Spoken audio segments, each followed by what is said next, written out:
Sawadee Krab and welcome to another episode here for the Funky Pod, Mindful Media and Communication. And today we're very current with the topic that we're discussing, because I thought, well, it's fight week. You might know if you've listened to more of my episodes that I'm a fight fan. I'm into martial arts. I practice martial arts myself, not on a professional level, but I do try to train, 3, 4, 5 times a week.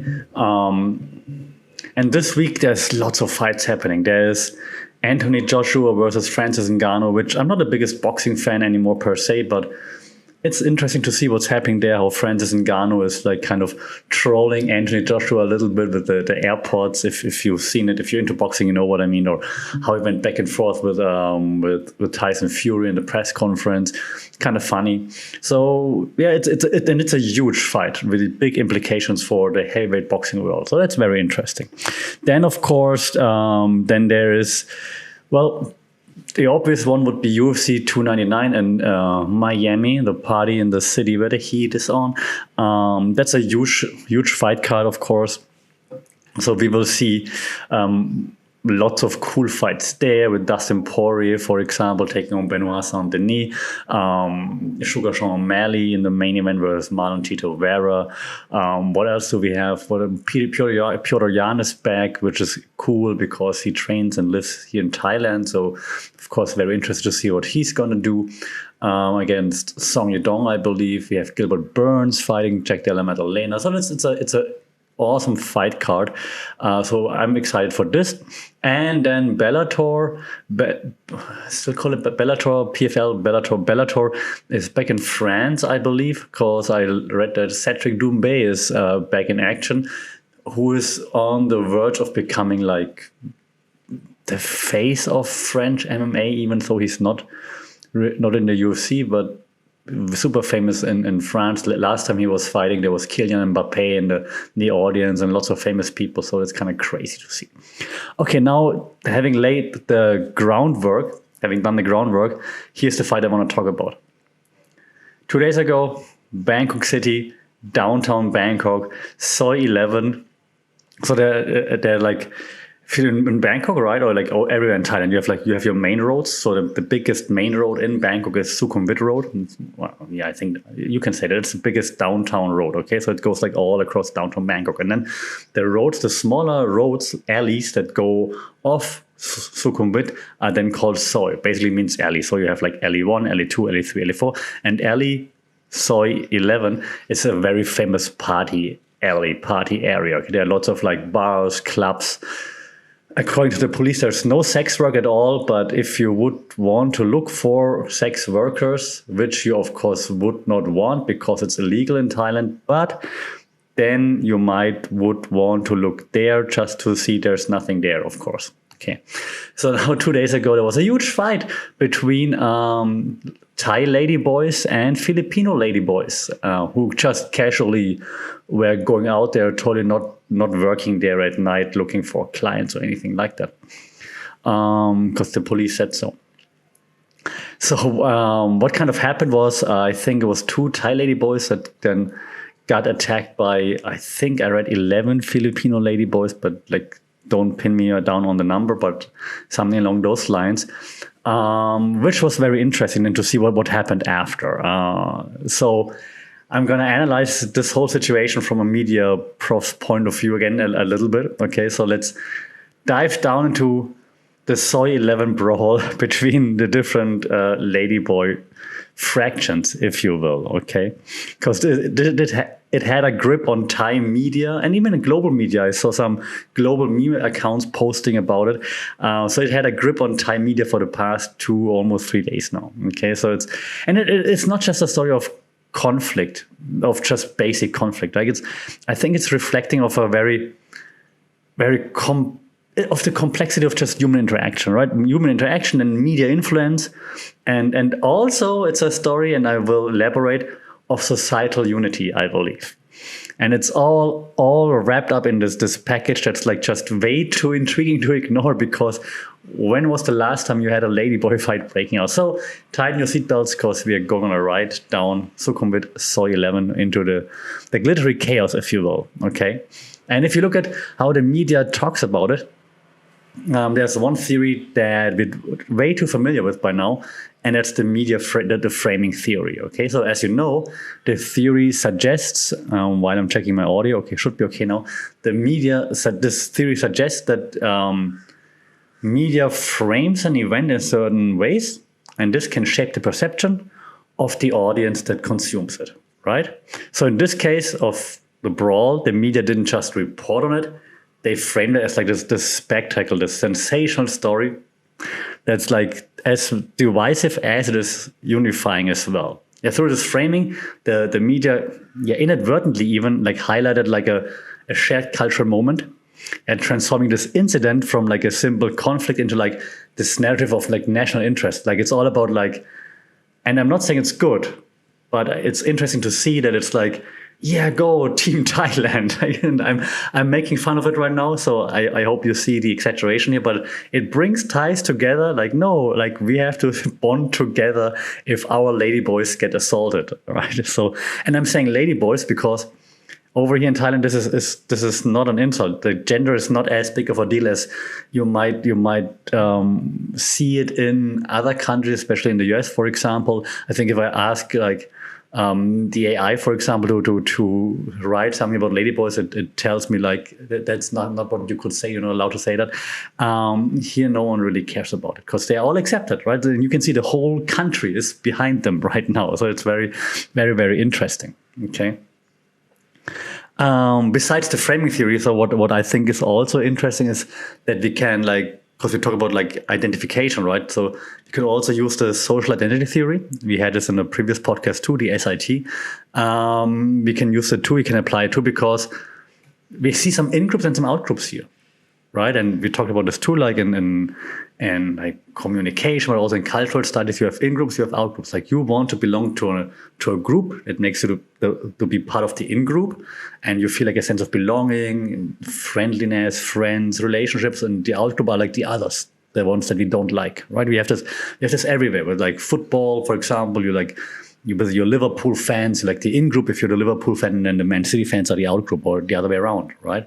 Or like you can form group. Like I'm part of the group of people with tattoos, and you don't have a tattoo, then you're the out-group in this case, right? It doesn't mean we have to fight them, just trying to visualize like how groups can be formed in all certain kind of ways, okay? In this case, of course, all the Thais rally behind their chosen fighters. It's like Street Fighter, choose your fighter, behind the chosen fighters, right?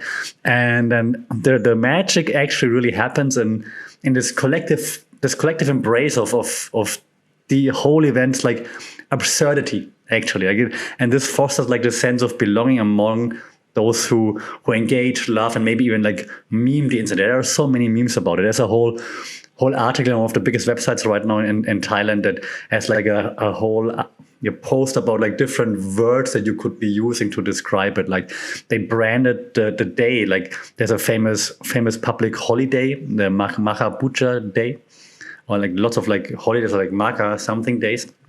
Now the internet branded it like the Maha and then Kadoi, which is the Thai slang term for ladyboy. So it's the Maka Kadoi Day, which is just hilarious. Like, and it's not offensive. It's just for fun. All right. So very, very, very interesting. Like how now everyone's just behind it and memes it and jokes about it, but still everyone's like united behind like Team Thailand, so to speak. So there's this shared humor and shared engagement. It kind of like strengthens like the social fabric, which is very interesting, right? So this illustrates the SIT's theory, the premise that our identities are like shaped by group affiliations, right? Even when those groups form around something as unconventional as that brawl. And I mean, the footage of the brawl, if you haven't seen it, go check it out. It must be on YouTube, Instagram, TikTok. It's insane that they're climbing poles and jumping around in that party alley. It's ridiculous. But the groups form around that. Very, very, very, very interesting. There's, of course, also more to unpack. Like apparently there's like some gang behavior happening there, like with like different ethnicities, often those transgender people. I'm not going into that because, well, I'm not like a journalistic podcast here, which we are putting on the media hat, right, and looking at like how the media frames the incident.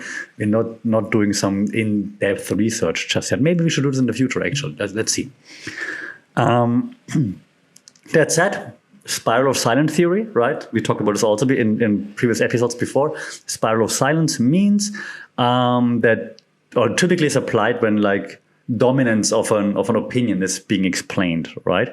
So like you have majority opinions, and then those majority opinions, they suppress minority views, not actively, but if you have the minority view and you hear all your friends, all the people in your in-group, for example, having like the majority view, and you actually kind of like disagree, but you're not saying anything because you're like, well, I guess they all think that, so yeah, I guess it's all right, and I go along with it, I guess.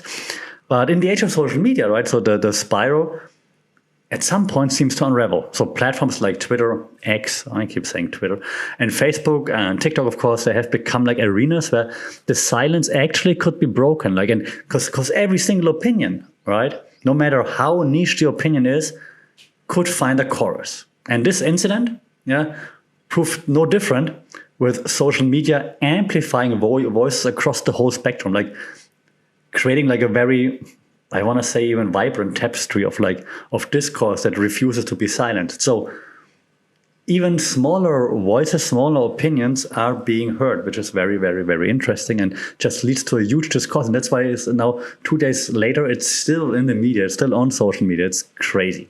Okay. Almost at a point where I want to get a bit more serious maybe, but before we do this, I think there's also humor in there. Humor, if you will, humor theory. Okay, let me explain. Because humor is not just like a reaction. It's like a very powerful form of communication that can disarm, that can enlighten, and in this case also unite. So the plethora of like memes, jokes, satirical takes on the whole brawl just underscores the role of humor in creating this shared cultural experience. It's a tool for coping, yes, but also for connecting and for reflecting on societal norms, challenging those norms, like all while keeping the mood light enough to actually engage a broader audience. If everyone would be super serious about it, like, I don't want to talk about it, but because it's like kind of funny, all right, and there's so many memes about it and so on, and parodies and spoofs and so on, that's why everyone's talking about it. And like, yeah, it's funny, but there's something to it that people think about. I just had a discussion on Instagram with a friend about like wokeness, like that no one really cares about the gender here, unlike what I just said earlier, maybe in the US, and everyone just rallies behind Team Thailand in this case, right? So, and this is all thanks to humor. So humor is a fantastic, and we should have a separate episode on this. Humor is a fantastic communication tool if used in the right way, in the right amount, the right extent, and so on, as every communication tool, of course. So humor is a fantastic tool to be used when it comes to communication. However, I said a little bit serious, just a little, because amid the laughter and the memes, we also have cultural study theory. Okay, this offers a lens into like viewing the event as a cultural happening, a cultural text, like rich with lots of meaning and reflective of the society it happens in, which is the Thai society, the values of society, the tensions in society, the contradictions in the society. Okay, it's an incident that, like, while seemingly like frivolous on the surface, right, opens up discussions about what I just said: gender, identity, the complexity of like intercultural interactions in a very globalized world. Like, why is it Thai versus Filipino, for example, right? So this discussion needs to be had.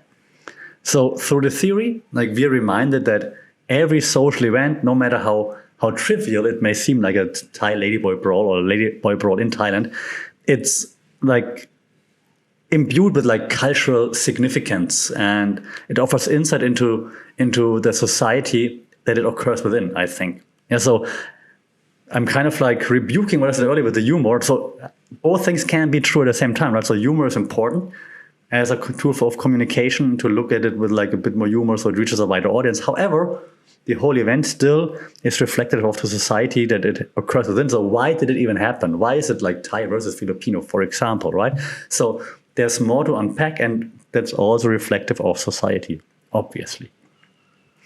So this brawl overall, right? If I just want to wrap it up, so this brawl, I should be like Bruce Buffer or Michael Buffer for the boxing fans. this brawl, ladies and gentlemen. It's more than just this fleeting moment of conflict, in my opinion. It's a reflection of the times that we live in and a testament to the power of media to shape narratives. Yeah, how do you look at it? A reminder of the ways humor and identity weave through our collective consciousness, right? Because it's automatically part of how we communicate. We're not actively thinking about it. I mean, those who create media might act more actively about it, but like if we just talk, we don't really actively think about it. And so this is very fascinating, in my opinion.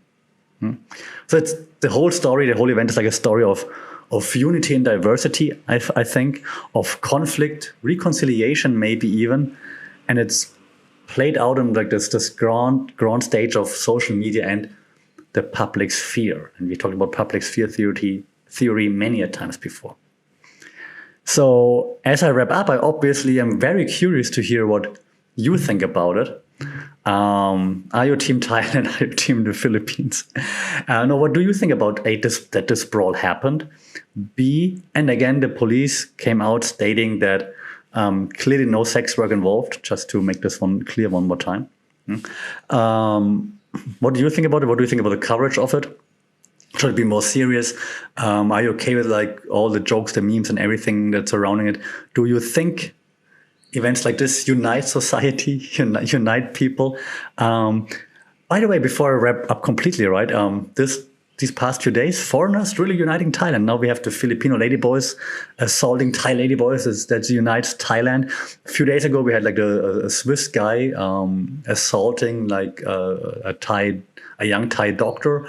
She was sitting on the stairs that led to his property at the beach, and he kicked her. For some reason, he or his wife, I don't know, took a video of it, which then got published, how he yells at them and assaults them. And now he's going to get his visa revoked. But it also united Thailand, right? So the foreigners here uniting Thailand right now. What do you think about all those events and how they are being covered? And yeah, which in-group are you a part of and which out-group are you beefing with? Let me know, shout out in the comments, like, share, subscribe as always, leave a review. That would be most helpful to reach a wider audience. Until then, stay safe, take care. Don't get into any fights, and if you do, keep your guard up. Sawadee khap.